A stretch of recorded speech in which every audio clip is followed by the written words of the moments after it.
अब हम बात करेंगे सब्सिडियरी बुक्स की। हमने जर्नल सीखा, लेजर सीखा। सब्सिडरी बुक जो है वो पार्ट ऑफ जर्नल होता है।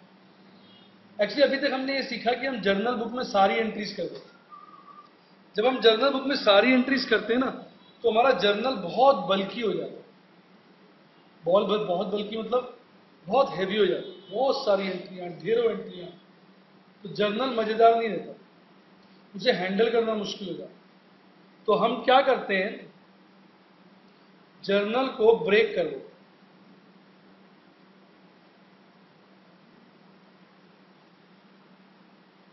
एक जर्नल प्रॉपर, ये तो वही होता है जिसमें हम एंट्रीज करते हैं, और बाकी सब हम बना देते हैं सब्सिडरी बुक्स।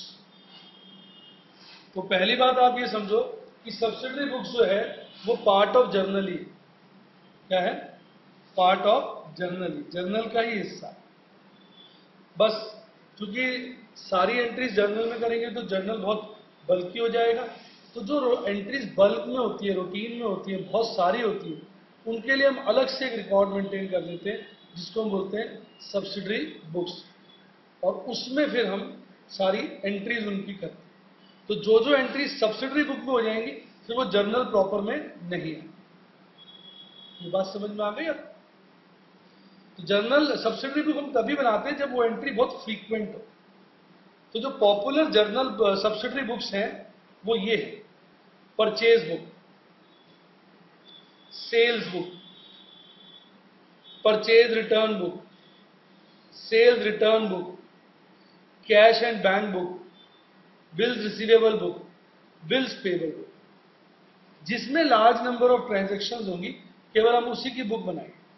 मान लीजिए अब एक पर्टिकुलर बिजनेस है, उसमें बीआर और बीपी नहीं होते, कभी कभार इक्का दुक्का बिल्स ऑफ एक्सचेंज होते हैं, तो फिर वो बीआर और बीपी बुक मेंटेन नहीं करें। या आप अपने कन्वीनियंस के लिए कर रहे हैं, आप बुक उसी की बनाएंगे जिसमें एंट्रीज बहुत ज्यादा होंगी, तभी उसको बनाने का फायदा है ना। 10, 12, 20 एंट्रियों के लिए एक बुक अलग बनाने का कोई फायदा नहीं। अब बारी बारी से हम इन सभी बुक्स की चर्चा करेंगे। मैं फिर बोल रहा हूं, तो नीचे लिख भी दिया, when there are huge number of transactions in respect of above mention items we maintain separate book for it. ये हम तभी बनाएंगे जब उसकी आइटम्स ज्यादा। तो ये नहीं है कि सातों की सातों हर ऑर्गेनाइजेशन बनाती है, कोई 4 बनाती है, कोई 3 बनाती है, कोई 2 बनाती है, जैसे जिसका व्यापार। सबसे पहले परचेज बुक। परचेज बुक में हम ध्यान रखिएगा सदा रिकॉर्ड करते केवल क्रेडिट परचेज। जो कैश परचेज होती है ना, ध्यान से देखिए, परचेज जो क्रेडिट होती है वो यहां जाती है, और जो कैश होती है वो यहां जाती है।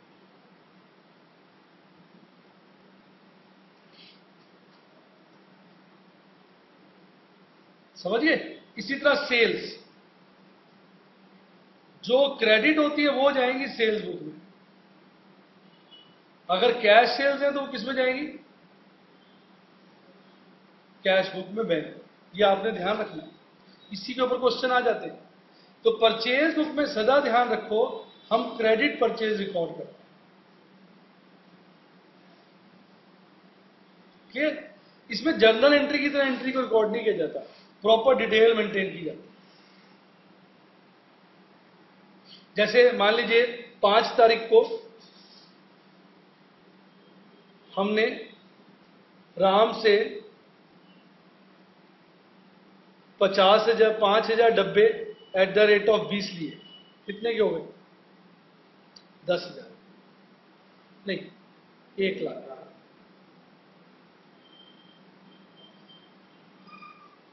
समझ गए? ऐसे। और यहां पे वर्किंग भी दिखा देंगे। और फिर क्या होगा, ये यहां से राम एंड कंपनी में पोस्ट हो जाएगी बाय परचेज। क्या पोस्ट हो जाएगी? By purchase. परचेज अकाउंट तो सदा डेबिट होता है ना, ये तो डेबिट होगा, और राम एंड कंपनी क्या हो जाएगा? क्रेडिट। तो राम एंड कंपनी में बाय परचेज है सदा। ठीक है ना? और इसी तरह 8 तारीख को हमने शर्मा सन से माल खरीदा, 2,000 डिब्बे खरीदे, 10 रुपए के हिसाब से 20,000 रुपये। फिर शर्मा सन्स में क्या लिख देंगे, बाय परचेज 20, और शर्मा सन्स का जो अकाउंट का पेज नंबर होगा वो यहां आ जाएगा। समझ आ गया? ऐसे हम एंट्री करते, इसमें रिकॉर्ड करते हैं, और यहां से एंट्री अपने अपने लेजर्स में चली जाती। जब महीना खत्म होता है ना, सपोज महीने में एग्जाम्पल के लिए महीना खत्म हो गया, तो इसका टोटल क्या हुआ, 1,20,000। इस टोटल को कैरिड टू परचेज अकाउंट, कहां कैरी कर देते हैं, परचेज अकाउंट। तो परचेज अकाउंट में क्या होगा, टू यहां लिख देंगे, डेबिट होता है परचेज, इसके टू परचेज बुक। अगर मंथली हिसाब है तो लिख देंगे जनवरी परचेज, कितनी, 1,20,000। अब जरा समराइज करिए बातों को। परचेज बुक में से हर एक एंट्री रिस्पेक्टिव क्रेडिटर के अकाउंट में जाएगी। रिपीट, हर एंट्री रिस्पेक्टिव क्रेडिटर में डेट वाइज जाएगी। पर परचेज बुक का टोटल पीरियोडिकली, वो पीरियड मंथली हो सकता है, वीकली हो सकता है, हाफ ईयरली हो सकता है, वो आपने डिसाइड करना है। वो परचेज बुक का जो पीरियोडिक टोटल है वो कहां जाता है, परचेज अकाउंट। क्या लिख देते हैं, टू परचेज। तो परचेज अकाउंट में कैश की परचेज तो आ ही रही होंगी डेट वाइज। रिपीट कर दीजिए, परचेज अकाउंट में कैश की परचेज डेट वाइज आ रही होंगी, पर जो क्रेडिट परचेज है वो पीरियोडिक टोटल्स आ रहे होंगे। रिपीट कर दें, क्रेडिट परचेज के पीरियोडिक टोटल्स आ रहे होंगे। देखो ये सब बातें आपको 11th में बताई जानी चाहिए, आपको आता कुछ नहीं होगा इसमें से, आप देख लीजिए, और मैं बहुत अच्छे से समझा रहा हूं, इसलिए आप जोर लगाइए थोड़ा सा। फिर आप सुन लीजिए, परचेज बुक में क्या रिकॉर्ड होता है, क्रेडिट परचेजेस। क्रेडिट परचेजेस हर सप्लायर यानी क्रेडिटर के अकाउंट में कैसे जाएगी, डेट वाइज, इंडिविजुअल। और जो परचेज बुक का टोटल है वो कहां पोस्ट होगा, परचेज अकाउंट में। कैसे, पीरियोडिक। तो परचेज अकाउंट में कैश परचेजेस तो डेट वाइज होंगी, लेकिन क्रेडिट परचेज पीरियोडिक होगा। आ गया मजा? हम सब यही बात अब हम करेंगे अगली आइटम, सेल्स बुक के लिए। किसके लिए, सेल्स बुक। सेम बात है, इसमें भी क्रेडिट सेल्स रिकॉर्ड होती है। जैसे हमने 5/1 को सीता एंड कंपनी को माल बेचा है, 2000 बॉक्सेस, 50 रुपए, 1,00,000। 8/1 को गणपति को माल बेचा है, गणपति सन्स, 2000 बॉक्सेस, 55 रुपए के भाव, 1,10,000। ऐसे हम माल बेचे। 10/1 को शर्मा ब्रदर्स को माल बेचा है, 5,000 डब्बे, 40 रुपए के भाव, 2,00,000। समझ आ गया? अब ये सारी सेल्स रिस्पेक्टिव डेटर्स में डेट वाइज पोस्ट होंगी, डेटर्स अकाउंट लेजर के अंदर डेट वाइज पोस्ट होंगी। कैसे, to sales. Sita and company में 5/1 को दिखाएंगे टू सेल्स, गणपति सन्स को 8/1 को दिखाएंगे टू सेल्स, शर्मा ब्रदर्स को 10/1 को दिखाएंगे टू सेल्स।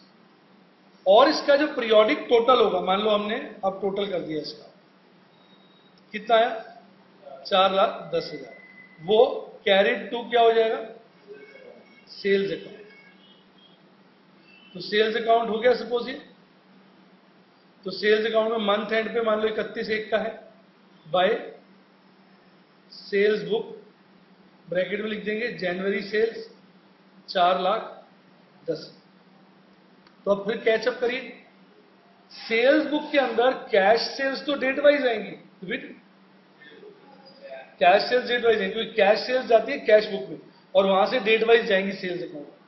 लेकिन क्रेडिट सेल्स का क्या आएगा, पीरियोडिक फिगर्स। क्या आएंगी, पीरियोडिक फिगर्स। कोई डाउट है तो बताइए, एक बार समराइज कर दें। सेल्स बुक में रिकॉर्ड होती है क्रेडिट सेल्स। क्या रिकॉर्ड होती है, क्रेडिट सेल्स, पहली बात। दूसरी बात, सेल्स बुक से हर डेटर के अकाउंट के अंदर डेट वाइज इंडिविजुअल ट्रांजेक्शन जाएंगे। तीसरी बात, सेल्स बुक का पीरियोडिक टोटल करके उसको कहां भेज देंगे, सेल्स अकाउंट। चौथी बात, सेल्स अकाउंट के अंदर कैश सेल्स होंगी डेट वाइज, क्रेडिट सेल्स होंगी पीरियोडिकली। पर बात समझ आ गया आपको? सोच लीजिए, काम बच गया ना हमारा। वो एंट्री तो लंबी सी हो जाती थी, नरेशन लिखना पड़ता था, यहाँ पूरी डिटेल्स भी आ गई। क्रेडिट सेल्स अलग होगी, कैश सेल्स अलग होगी। Purchase return book, same purchase book वाला ही फॉर्मेट है, पर इसमें केवल हम क्रेडिट परचेज ही रिकॉर्ड करते हैं। क्रेडिट परचेज की जो रिटर्न्स है वो रिकॉर्ड करते हैं। और जब हम क्रेडिट परचेज होती है ना, क्रेडिट परचेज रिटर्न होती है, तो एंट्री क्या होती है? Party account debit to purchase return. तो एक नोट बनाते हैं, उसको बोलते हैं डेबिट नोट। डेबिट नोट क्यों बोलते हैं? क्योंकि हमने पार्टी को डेबिट किया है ना। जो नोट तैयार होता है उसको बोल देते हैं डेबिट नोट। क्वेश्चन आ सकता है, debit note is prepared for, आप लिखेंगे परचेज रिटर्न। क्लियर? इसमें बस वो डेट वाइज रिकॉर्ड होगी, जैसे बताया वही जैसे उसमें लिखा था, सेम है तरीका। पर फर्क क्या क्या सुनिए। पहली बात, परचेज रिटर्न में क्या रिकॉर्ड होगी? Credit purchase return. दूसरी बात, परचेज रिटर्न के बाद कौन सा नोट तैयार होता है? Debit note. तीसरी बात, यहां से individually date wise purchase return creditors के अकाउंट में जाएगी और वहां पर क्या होगी? डेबिट होगी। To purchase return, to purchase return, to purchase. और इसका जो टोटल है वो पीरियोडिकली कहां जाएगा? Credit side. किसमें? Purchase return account. किसमें जाएगा? Purchase return, purchase return account. जो भी इसका टोटल होगा यहां पर वो लिख देंगे by purchase return book. Month कौन सा है और अमाउंट। समझ आ गया? अब फिर एक बार और सुन लें। परचेज रिटर्न अकाउंट के अंदर जो कैश परचेज रिटर्न होगी वो होंगी डेट वाइज। क्या होंगी? Date wise. और जो क्रेडिट परचेज रिटर्न होगी उसका टोटल। मजा आया? क्लियर? अब इसी तरह क्या चलेगा? Sales return book. अब तो यार रट से क्यों होंगे यार? फिर सॉरी, सेल्स रिटर्न बुक में कौन सी आइटम्स रिकॉर्ड होंगी? Credit sales return. वो यहां पर डिटेल भरी जाएगी, date, name of the customer, working, ledger folio, amount. दो चार कॉलम आप अपनी जरूरत के अनुसार और बना सकते, कोई मना ही नहीं। यहां से इंडिविजुअली ट्रांजेक्शन कहां जाएगी? कहां जाएगी? डेटर्स के account, individually date wise debtors account. और डेटर्स अकाउंट क्या होगा? क्रेडिट होगा, क्योंकि सेल्स रिटर्न की एंट्री क्या होती है? Sales return debit to debtors. तो इसलिए यहां पर जो नोट तैयार होगा उसको क्या बोलेंगे? Credit note. क्या बोलेंगे? क्रेडिट नोट, क्योंकि हमने डेटर को क्रेडिट किया। और जो इसका टोटल है वो पीरियोडिकली कहां जाएगा?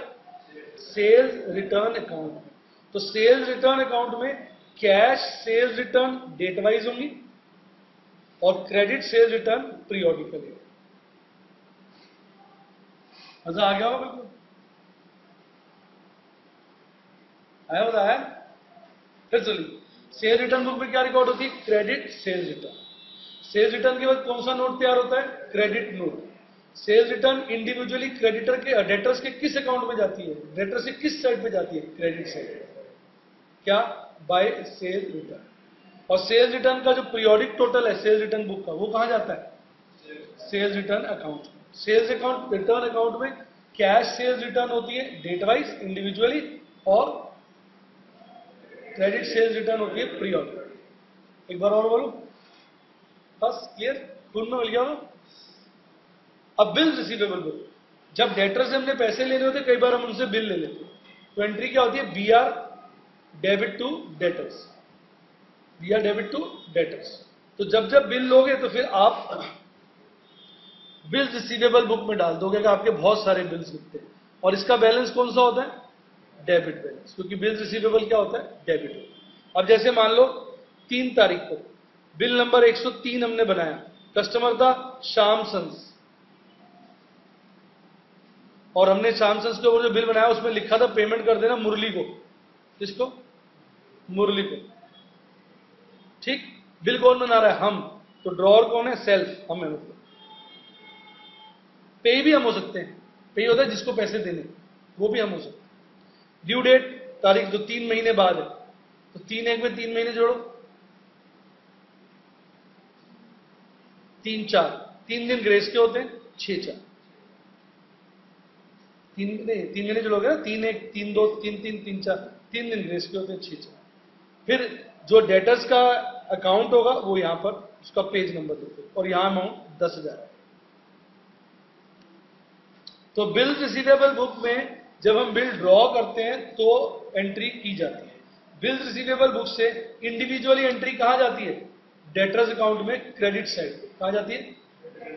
बिल रिसीवेबल बुक का कौन सा बैलेंस होता है? Debit balance. Bill receivable book का पीरियोडिक टोटल कहां जाता है? Bill receivable account. Bill receivable account में कलेक्शन की एंट्री होती है, डिसऑनर्स की एंट्री होती है, वो सब एंट्री है बिल रिसीवेबल अकाउंट्स के अंदर।